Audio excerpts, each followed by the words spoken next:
Buenas noches, compañeros. Buenas noches, licenciado. Buenas noches, Lic. ¿Están? Licenciado. Buenas noches, licenciado. Desgraciadamente hay tan pocos. Estamos teniendo problema al estar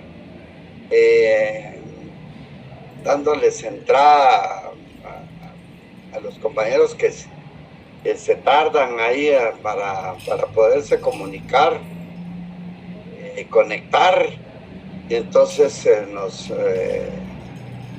nos bloquean la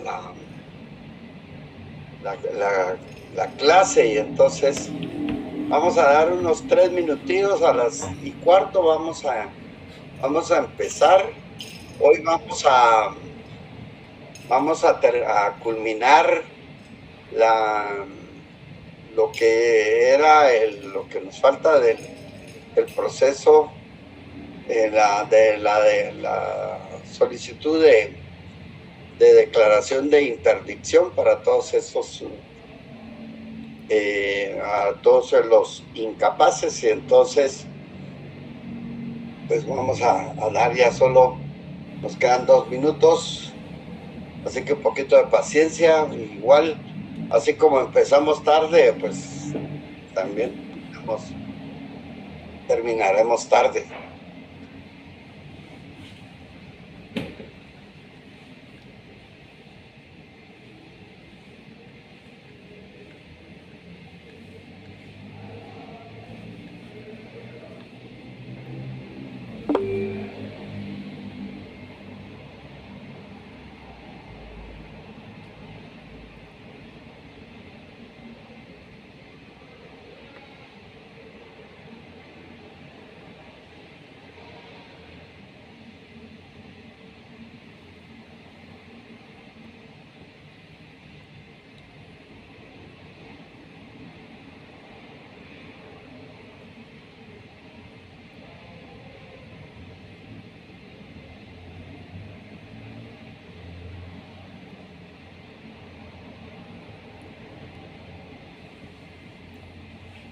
Alguien había levantado la mano.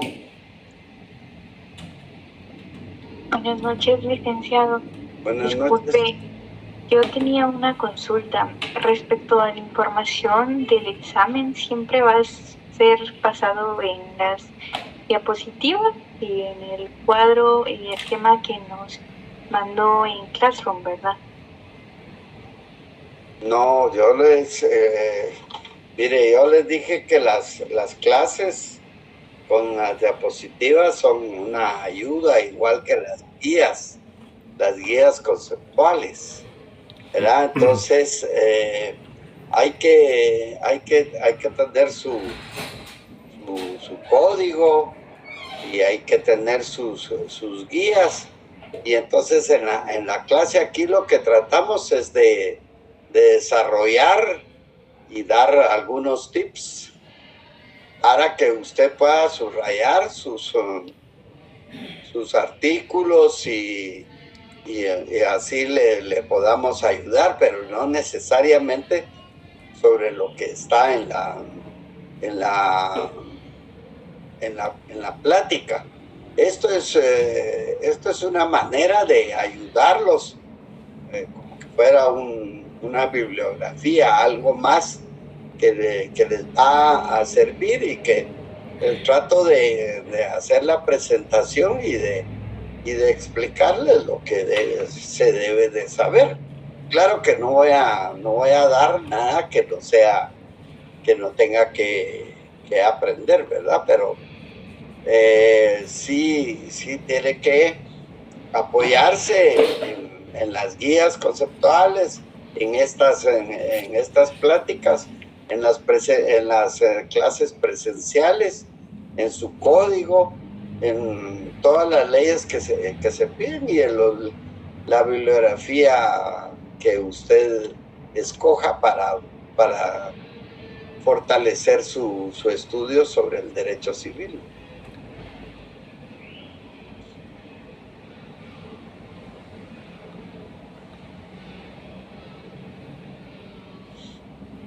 No sé si está ¿Le sirve lo que le contesté o...?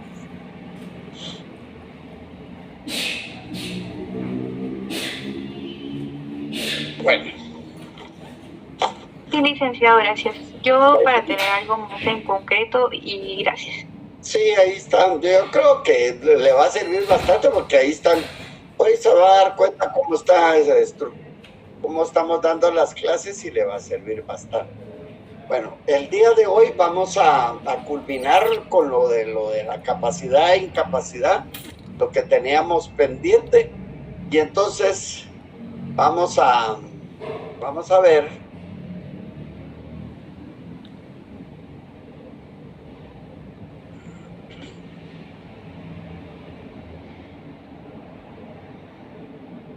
entonces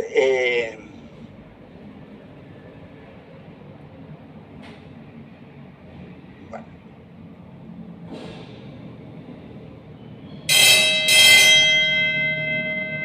¿Se ve bien las diapositivas?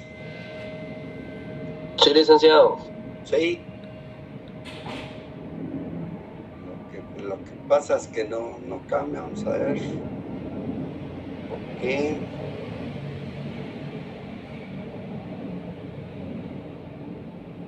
Vamos a ver por qué no cambia. Cambia cambia la diapositiva, sí. Sí. Ahí estamos. Bueno, hoy vamos a culminar y entonces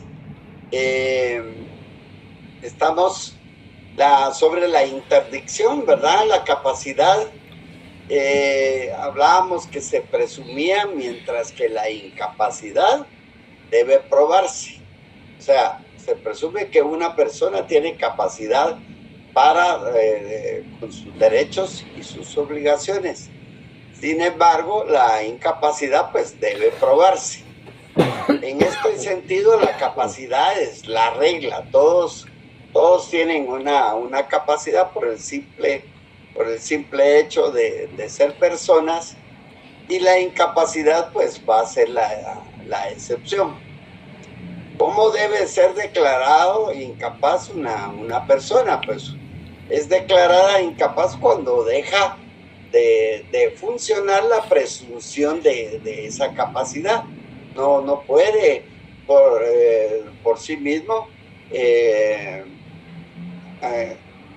tener derechos y cumplir con sus obligaciones.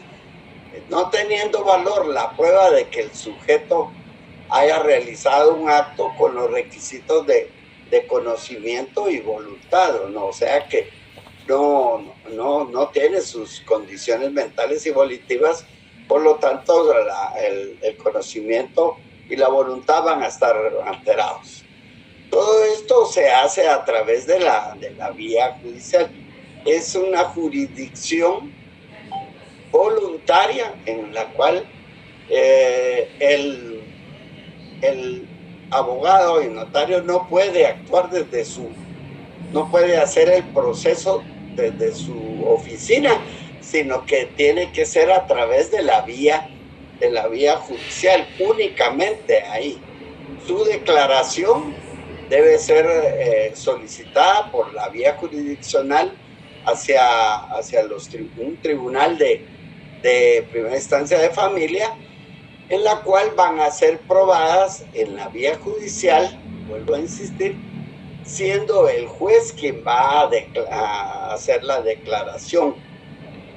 Por lo tanto, la interdicción es esa situación en la que se van a encontrar las personas que han sido judicialmente declaradas incapaces para la realización por sí mismas de todos o algunos de los actos de la vida civil. O sea que no puede, es incapaz para la realización por sí de cumplir de aceptar, de tener derechos y también de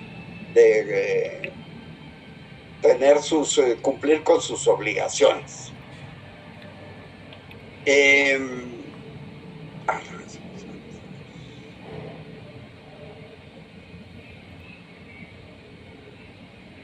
¿Quiénes deben ser declarados en estado de interdicción? Pues en el artículo 9 nos establece o nos preceptúa que los mayores de edad, fíjense que quienes van a ser declarados en estado de interdicción, los mayores de edad. O sea, que el menor es incapaz, pero para cumplir por sí mismo con sus derechos y cumplir con sus obligaciones, pero ellos lo hacen a través de sus representantes legales, o sea, que tenga la patria potestad o bien una tutela. Pero los mayores de edad que adolecen de enfermedad mental, pero se debe de que los priva de discernimiento, porque aquí pues ellos no pueden, la voluntad, el consentimiento no lo pueden dar. Entonces deben ser declarados en estado de interdicción. Pueden asimismo ser declarados en estado de interdicción también las personas que por abuso de bebidas alcohólicas o de estupefacientes. Si usted contesta únicamente el abuso de bebidas alcohólicas o de estupefacientes, no siempre, porque se debe de cumplir que en la cual ellos van a exponer ellos mismos o exponen a sus familias a graves perjuicios económicos. Entonces esa es los mayores de edad que adolecen de enfermedad mental que los priva de discernimiento, y las personas que por abuso de bebidas alcohólicas o de estupefacientes y que expongan ellas mismas o expongan a sus familias a graves perjuicios económicos.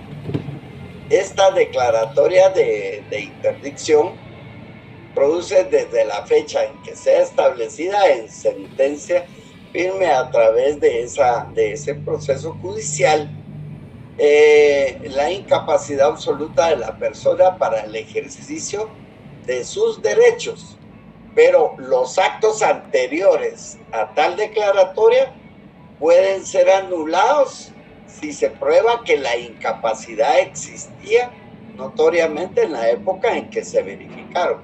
O sea que se pueden anular todos esos actos.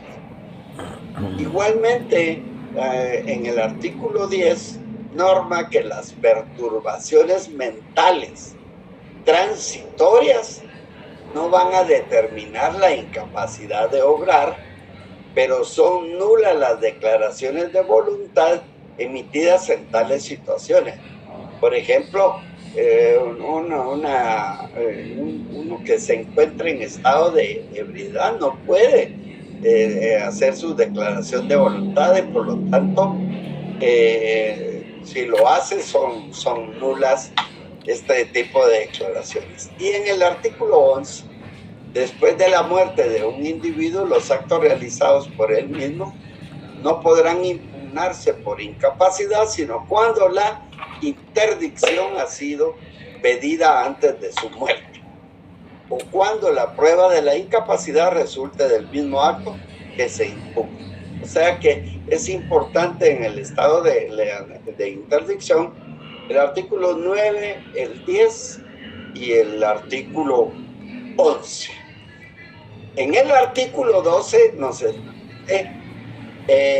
quienes, como la persona incapaz, quienes van a solicitar la declaración de interdicción, pues puede solicitarla indistintamente la Procuraduría General de la Nación, ahí del Ministerio Público, pero ya habíamos establecido que a través del decreto del Congreso 2597, que salvo en materia penal, procesal penal, penitenciaria y en lo que corresponde a la ley de amparo, exhibición personal y de constitucionalidad, y en la propia ley orgánica del Ministerio Público, en toda norma legal y reglamentaria en que se mencione Ministerio Público deberá entenderse que se refiere a la Procuraduría General de la Nación. Esto es a través del artículo 1 del decreto 2597 del Congreso de la República de Guatemala. Entonces, ahí estamos. Ok. Esta declaración de interdicción, ahí les voy a dejar esa diapositiva, lleva un procedimiento, no son muchos los casos, pero primero hay que hacer una solicitud a un juzgado de familia, en la cual dentro de esas pruebas pues se va a pedir la carencia de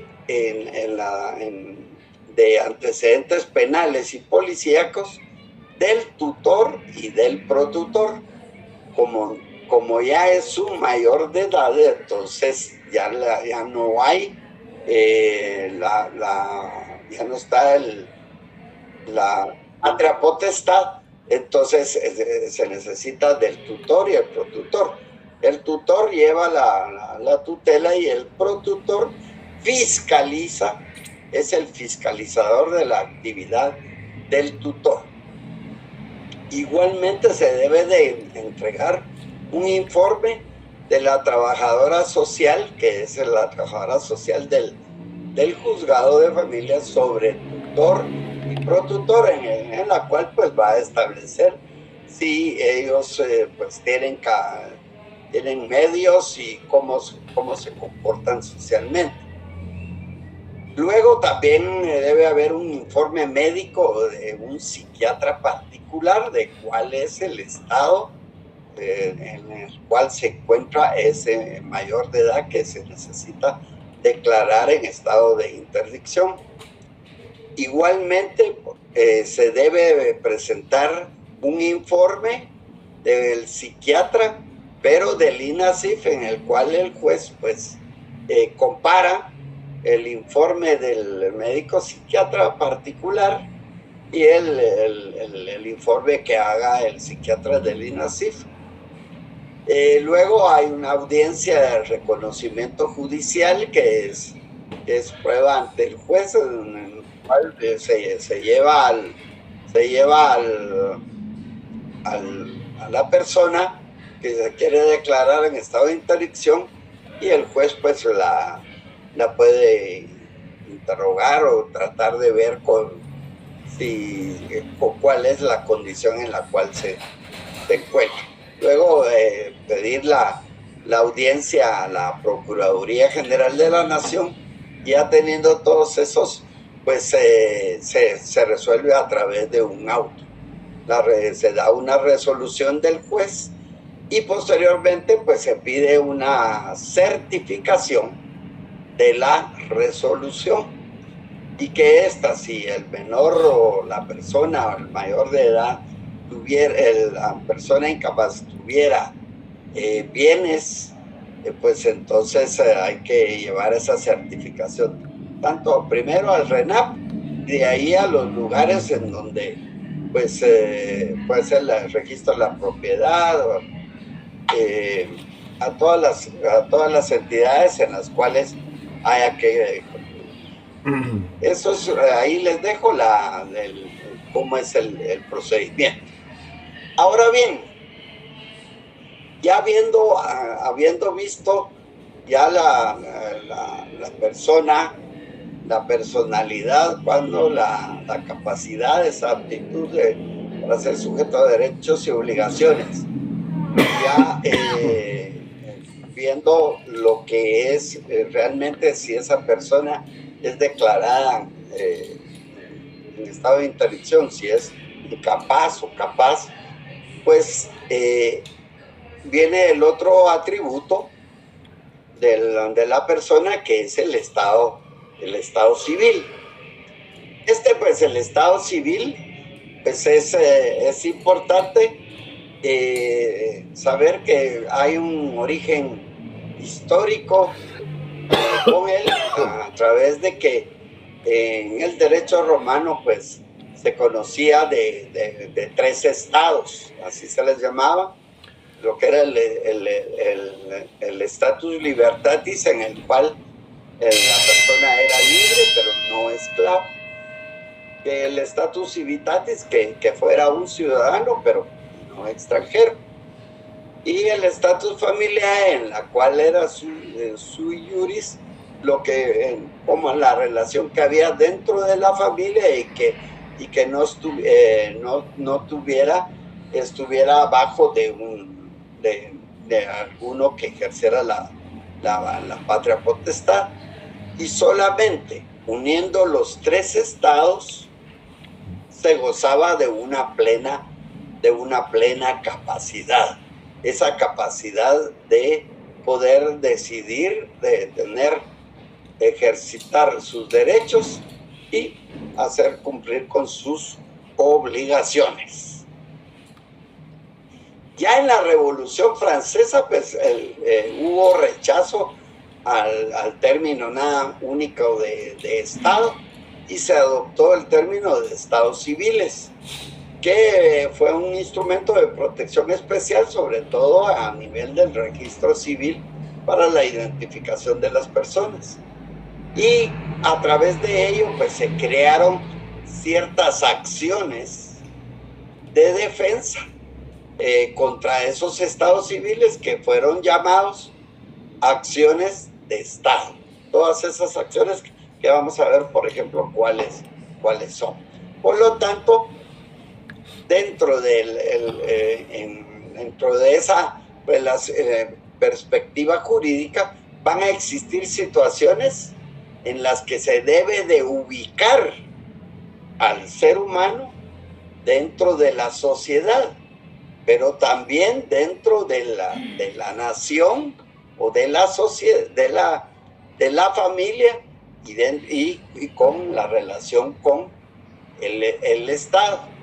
Y entonces, ahí, respecto a esos derechos y obligaciones, pues se fueron derivando acontecimientos, atributos o situaciones que hacían posicionar a la persona frente a la nación, frente a la sociedad y frente a la familia.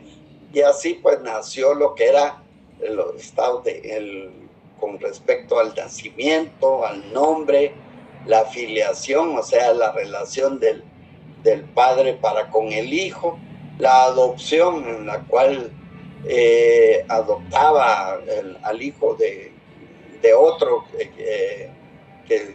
que era biológicamente el padre, se daba el matrimonio, el divorcio y la muerte. Todo esto en conjunto formaba la identidad de la persona. Entonces decía que el Estado civil también daba identidad. Sin embargo, lo que principalmente es la ubicación y la posición, pero con respecto a varias situaciones. Así que la persona tenía una identidad que hacía que tuviera rasgos propios con respecto a las demás personas como individuo, y la relación ante los pueblos o la nación, y que los caracterizaba frente a los demás, haciendo que tuvieran una identidad personal y una identidad nacional. Por lo tanto, con todos sus atributos, esto se creó como un derecho humano a la identidad. ¿Qué efecto es el que espera la persona de ese estado civil? O sea, de ese posicionamiento. Y entonces, el estado civil va a generar dos efectos. Lo que ya hemos dicho a la saciedad, de derechos, el ejercicio de los derechos y el cumplimiento de sus obligaciones, y esa relación de parentesco que debe existir en el ambiente familiar. Por lo tanto, ahora, para poder entender a qué nos referimos con estado civil, y no únicamente decir soltero o casado, podemos definir al estado civil como esas cualidades o condiciones que la ley establece para efectos jurídicos. Esta es una definición de Planiol y ahí se dejó la licenciada en la guía de estudios. Es corta, pero que trata de que esas cualidades o condiciones que va a establecer la ley para efectos jurídicos. Sin embargo, ¿para qué establece esas cualidades?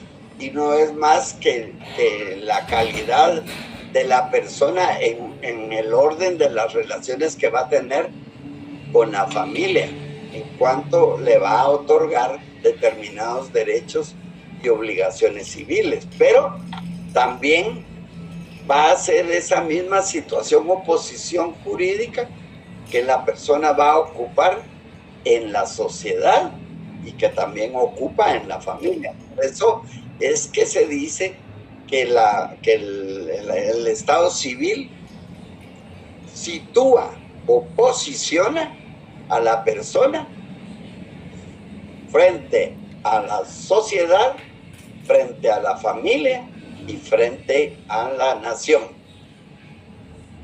Esto es una situación concreta que en sí la persona va a ocupar, como ya dije, relación de familia, sociedad y ante la nación, pero que va a influir en sus facultades, en su capacidad y en las obligaciones dependiendo la situación o posición que ocupe dentro de cada uno de ellos.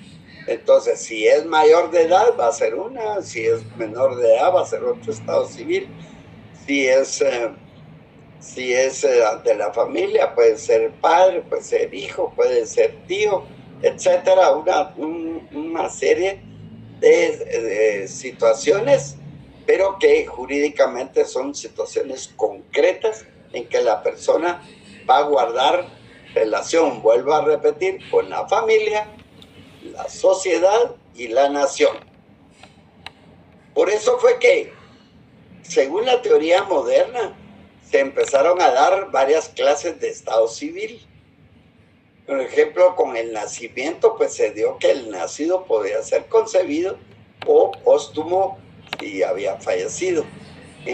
Con respecto a la nacionalidad, podía ser guatemalteco o podía ser extranjero. Con respecto al sexo, masculino o femenino, en el matrimonio, soltero o casado. En la familia, pues puede ser esposo, tío, primo, hijo, padre, etc. Con respecto a la edad, pues puede ser mayor de edad o menor de edad. Y según la dependencia o independencia en relación a los defectos físicos o psicológicos, la persona puede ser capaz o incapaz. Y la ausencia, que es un procedimiento preciso para establecer la situación jurídica del que no está presente, donde fue requerido. Entonces, si esto da que se puede dar la ausencia y la muerte presunta, que ya hablamos cuando establecimos cuando principiaba la personalidad y cuando finalizaba, según las clases que ya hemos dado anteriormente. ¿Qué características va a tener el estado civil por consiguiente? Este es inalienable, ahí está, es una ley de varias IES, inalienable porque no puede ser objeto de comercio, no puede venderse o comprarse. Es imprescriptible porque no prescribe. El prescribir es que no se pierde por el paso del tiempo. Es irrenunciable porque no se puede renunciar al estado civil, pero ojo, no puede renunciar a ese estado civil, pero sí cambiar a otro estado civil. Por ejemplo, tiene un estado civil de soltero y contrae matrimonio y entonces ya es casado. O puede volver a regresar a la soltería a través de la disolución del matrimonio. Es erga omnes porque es respecto a todos o frente a todos. El estado civil, mi estado civil es respecto frente a todos. Este es mi estado civil y por lo tanto es erga omnes. Es indivisible porque no se puede dividir para determinados actos. O yo soy soltero o yo soy casado, dependiendo qué me sirve, no se puede. Y es personalísimo porque solo pertenece a una sola persona. Todos tenemos un estado civil, pero es personalísimo porque el mío pertenece a una sola persona. Y pues no es una herencia o legado, por lo tanto no es transmisible como que fuera un derecho real, o sea, un derecho de cosas. Ahora bien, si yo ya tengo la posición o me sitúo frente a la familia, frente a la sociedad y a la nación, pues debe de haber una forma de cómo compruebo mi estado civil. Y para eso sí necesito que alguien lea el artículo 6 de la ley del RENAP. Alguien que tenga ahí el artículo 6 de la ley del RENAP.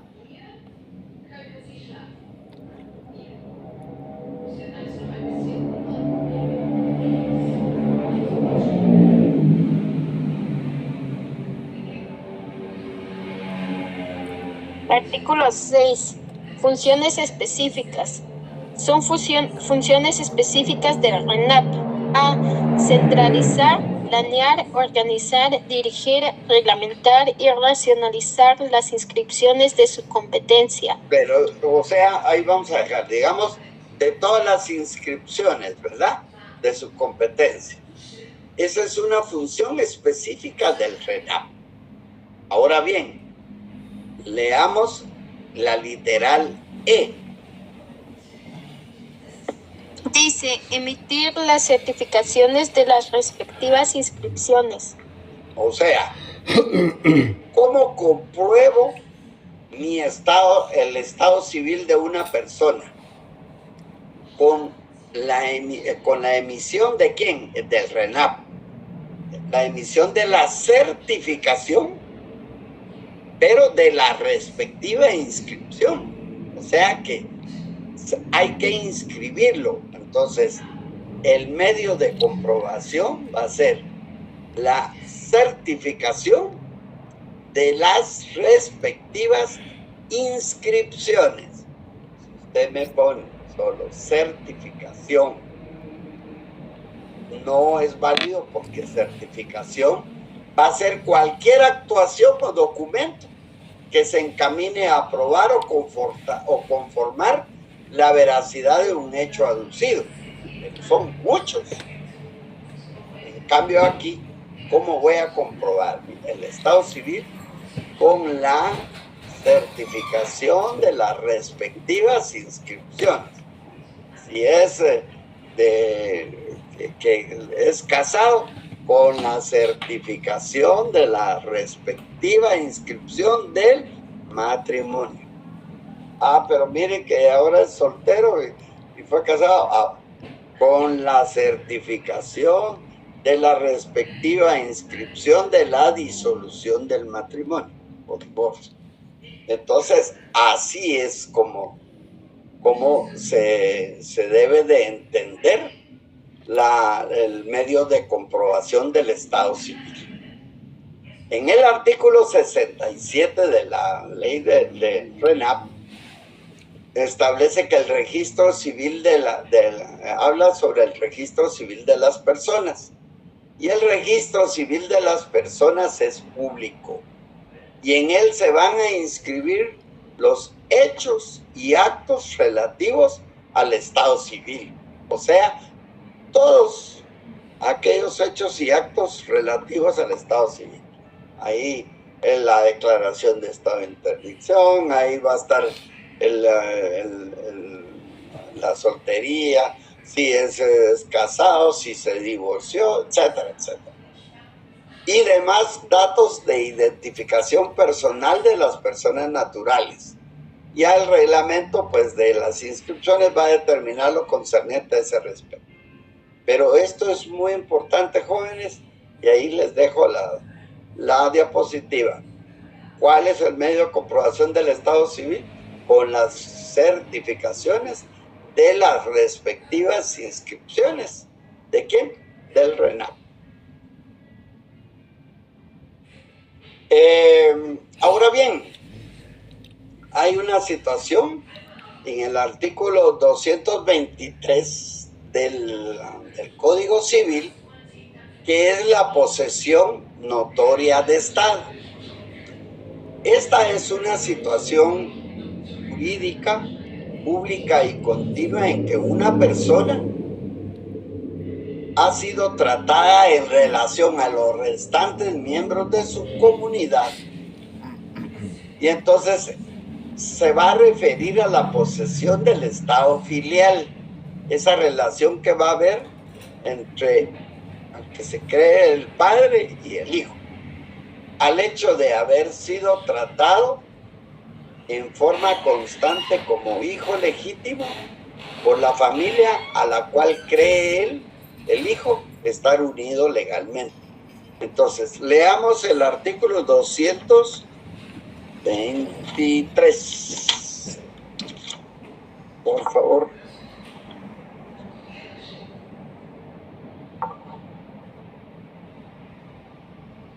Dice, Eso está bueno que se pelee. Uno de los dos, porfa.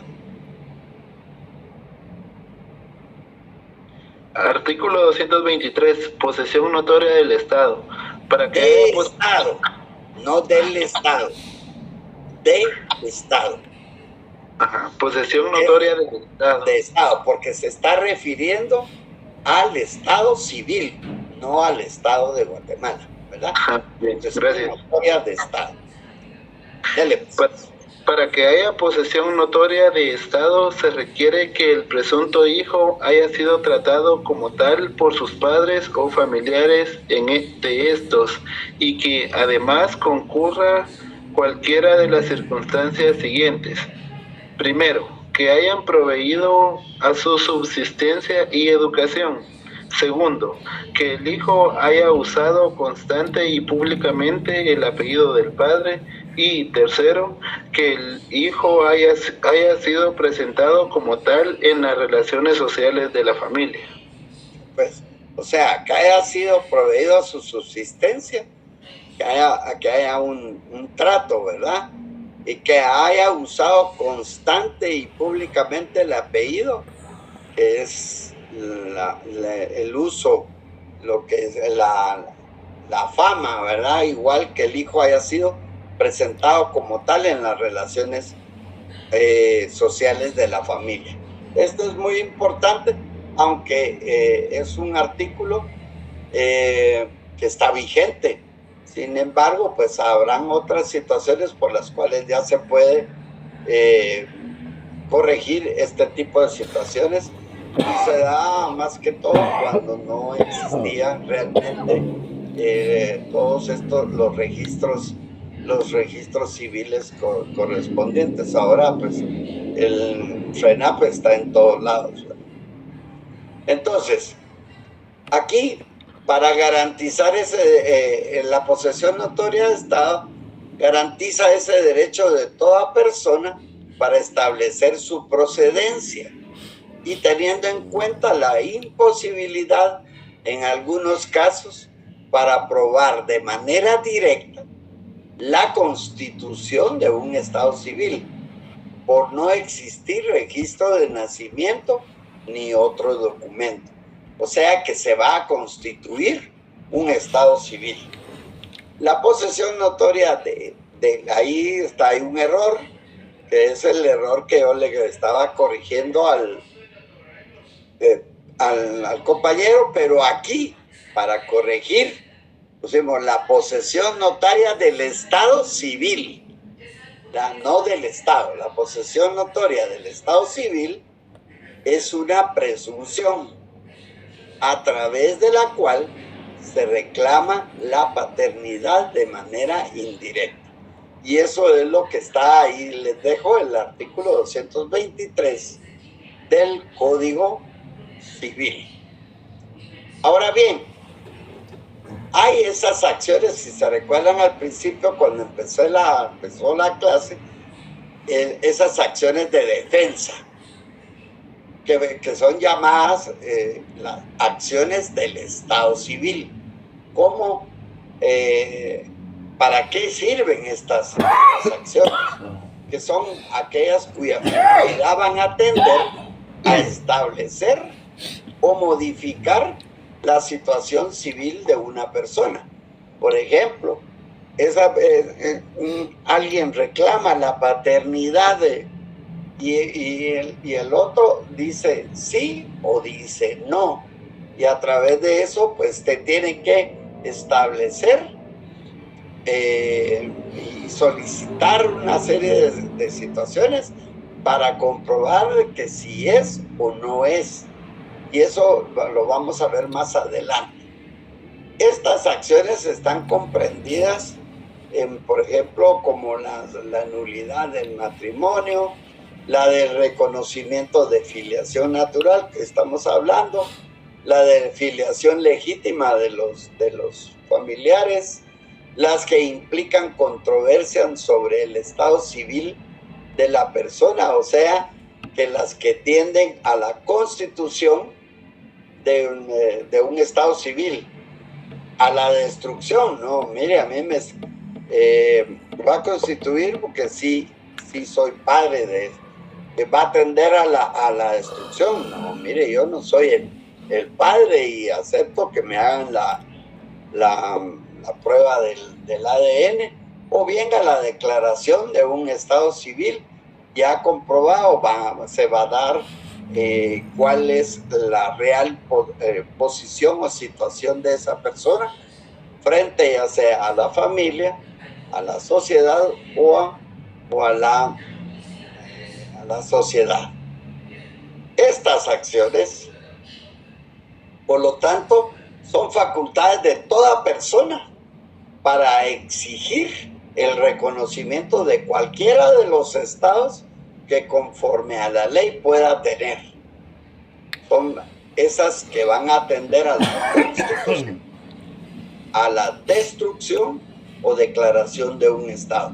Por lo tanto, esas acciones del estado civil se pueden clasificar como constitutivas, destructivas o declarativas del estado civil. Yo puedo declarar, sí, mire, yo soy el padre de esta persona y aquí, mire, lo reconozco y firmo la partida de nacimiento. Entonces pueden ser constitutivas, de constituir un estado civil, pueden ser destructivas, no, yo no soy, y declarativas del estado civil. Esas acciones están establecidas más que todo por ejemplo, en la impugnación por el marido, en el artículo 201 del Código Civil, en lo que establece, dice, el nacido dentro de los 180 días siguientes a la celebración del matrimonio, se presume hijo del marido si éste no impugna su paternidad. O sea, si éste trata de destruir va a decir, no, yo no soy él. Entonces, si éste no impugna. Si no impugna, él es el padre. Pero la impugnación no puede tener lugar si antes de que se celebrara el matrimonio le dijeron, mire, ya está embarazada. O si estando presente en el acto de la inscripción del nacimiento en el registro civil, él firmó y consintió que se firmara a su nombre la partida de nacimiento. Y si por algún documento público o privado el hijo hubiera sido reconocido, lo reconoció por un documento público o privado, entonces así fue. Más adelante vamos a ver que por ejemplo, en un testamento se puede reconocer a un hijo. Eso lo vamos a ver mucho más adelante. La acción judicial, el 220, la acción judicial de filiación. Y el hijo que no fuera reconocido voluntariamente, pues va a tener derecho a pedir que judicialmente se declare su filiación, y este derecho nunca prescribe respecto a él. Si se recuerdan de las características del Estado civil, es imprescriptible, o sea que ese derecho nunca prescribe respecto a él. Los herederos del hijo podrán proseguir la acción que éste dejare iniciada al tiempo de su fallecimiento, o intentarla si el hijo falleciere durante su menor edad, o si hubiera adolecido de incapacidad y muriera en ese estado. Igualmente, pues en el artículo, este es uno de los importantes, lo subraya, la paternidad puede ser judicialmente declarada, y ahí pues cuando existen cartas, escritos o documentos en que se reconozca, y ahí entre uno de los que les estaba diciendo, pues van a estar el testamento. Cuando el pretensor se halle en posesión notoria de Estado del hijo del presunto padre. O sea, que ya a través de que se haya establecido la posesión notoria de Estado, entonces ahí puede ser declarada la paternidad. O sea, eso es a través del artículo 223.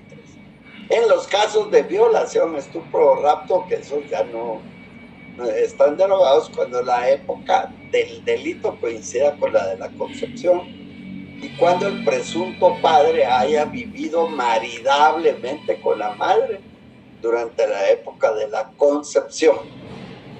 O bien, aquí es de subrayar, cuando el resultado de la prueba biológica, para ustedes, con que se sepan del ADN, determine científicamente la filiación con el presunto padre, madre e hijo.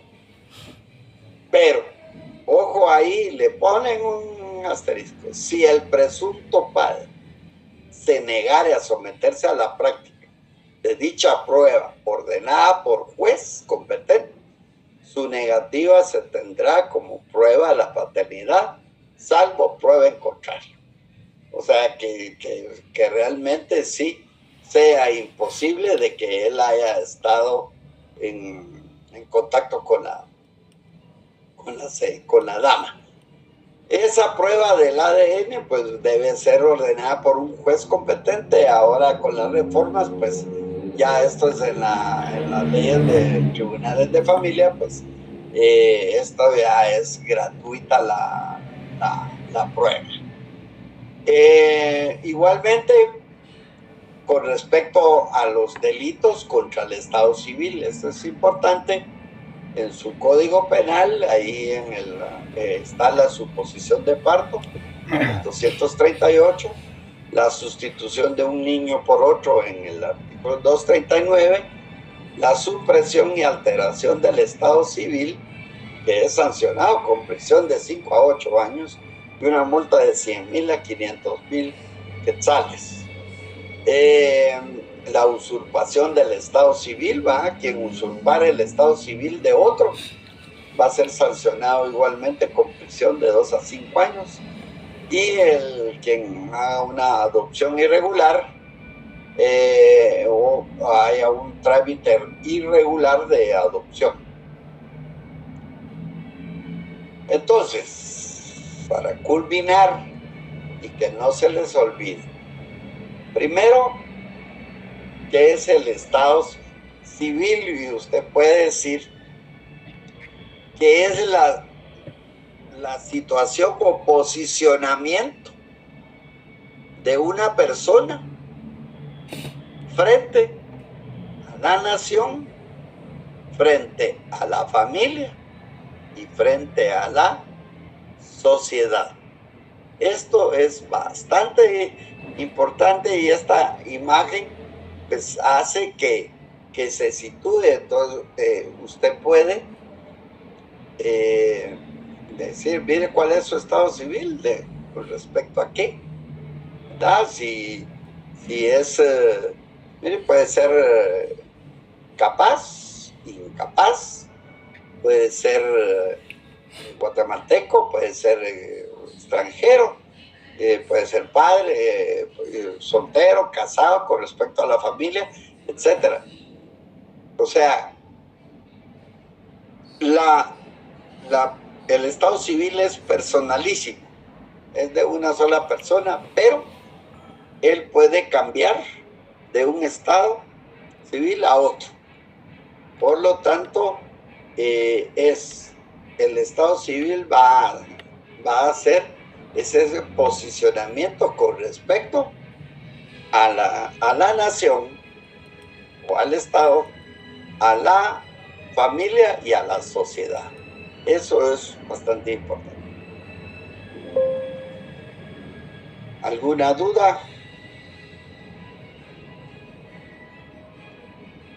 Bueno. Entonces, una pregunta, duda. No, licenciado, todo claro. Claro, no puede ser que sea tan clarísimo que no haya dudas. Bueno, entonces, pues ya vieron, ahí como ve la compañera que me preguntó al principio, no me recuerdo, Génesis García, pues con las diapositivas, pues se trata de explicar lo mejor posible para que usted pueda entender y yo tratar de explicarle qué es lo que quisieron establecer en el ordenamiento jurídico, ¿verdad? En cada norma. Entonces sé que es bastante difícil, sin embargo, pues ahí está lo del estado de interdicción, pues es un procedimiento que no necesariamente se tiene que saber de pe a pa, porque ahorita no estamos llevando notariado, pero sí para que usted lo entienda y qué es lo que realmente se debe de saber de ese estado de interdicción, y sobre todo ahora pues el estado civil. Ahora vendrá que si ya sabemos qué es persona, cómo se estableció la personalidad, qué tipo de capacidad y el estado civil que tiene la persona, ahorita, ¿qué nos faltaría? Pues identificarla probablemente, ¿verdad? Para saber quién es. Sabemos que tiene un estado civil, ahora tenemos que saber cómo la vamos a identificar, y eso es lo que vamos a ver en la próxima clase. Creo yo que eso es lo que identificación de la persona, creo que es la que viene. Si no tenemos ninguna duda, pues tengan buena noche y pues nos vemos el jueves, primero Dios. Feliz noche, Lick. Igualmente. Buenas noches, licenciado.